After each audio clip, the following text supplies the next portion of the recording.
Lieutenant et dépôt Florence, c'est Jean Kouakou Emmanuel. Est-ce que vous me recevez?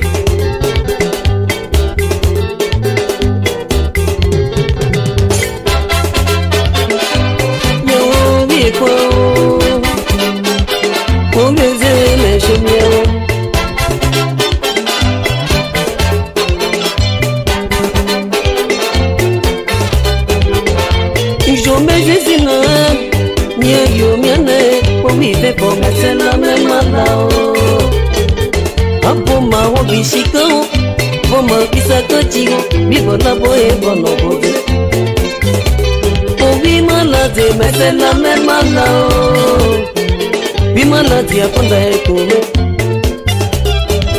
Kewo kegba po emoshue, kan le la tapete o boso e bata miwo. Anana lo no kelao, amale no na boke yi tepe o. Yawo wi kegba le, sati aguche lede, kanwe maje wo siwo ke wo boya le we wo mengo. Malade, mais c'est la même malade. Oui, malade, à quoi solo. Ainsi passé Moïse, au point l'épaule, à tes hanches, à mon Jacqueline Paris.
Baba te ki ma tué beba e ba bongo balao.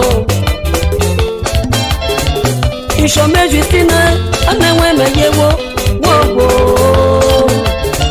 Aboya ishole o emi yo wo bo kame. Ishome Justine wo ya te boko we kome. Se ka so pascal mi yo wo bo kame.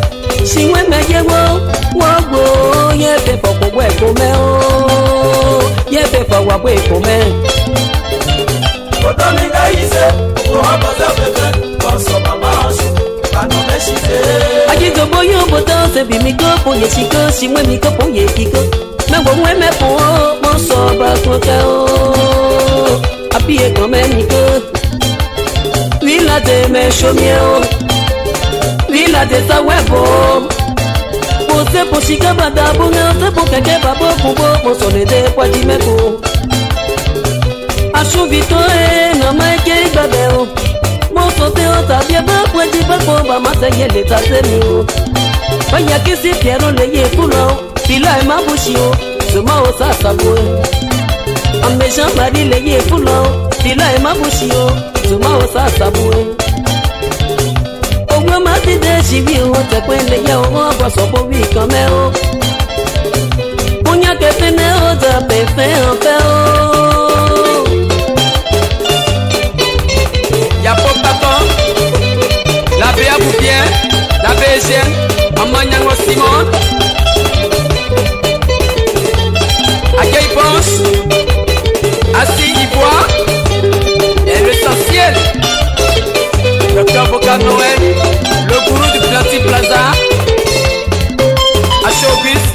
Rebecca Georges, Assissia et Thérèse, Cathy Lazare, Debiadou, Appétit, Monsieur le maire, Maestro, International Bafoué, comme c'est Sadi.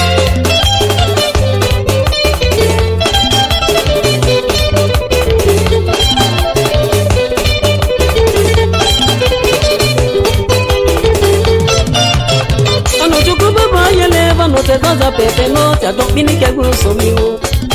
Bicho ne bono me guate pie meu, te come si mo sole de me shomie. Ya go mama joli obo, me kwa guchele de, abwa sole de kwa jimeko. Ke wu ke ba opila me sheo, mo soba la de me shomie o. Abene atana ze, ye ye bo, we wo ye kame. Abene Françoise wa tebeo, me fait jibria l'autre, nous rechibie ya. Que vous qui va même bien moi, ça y est Françoise sous préfecture le même moyen. Aïe me c'est oh, papi béchoué, d'autres le me aneta. Oui malade me chomie oh, oui la de sa webo, oui la de me chomie oh, y'a pour moi me quoi, oui la de sa webo. Aboya lengo e me shomio baye la matiogo wa jogo o si mi te le ya e ye wo ke ba me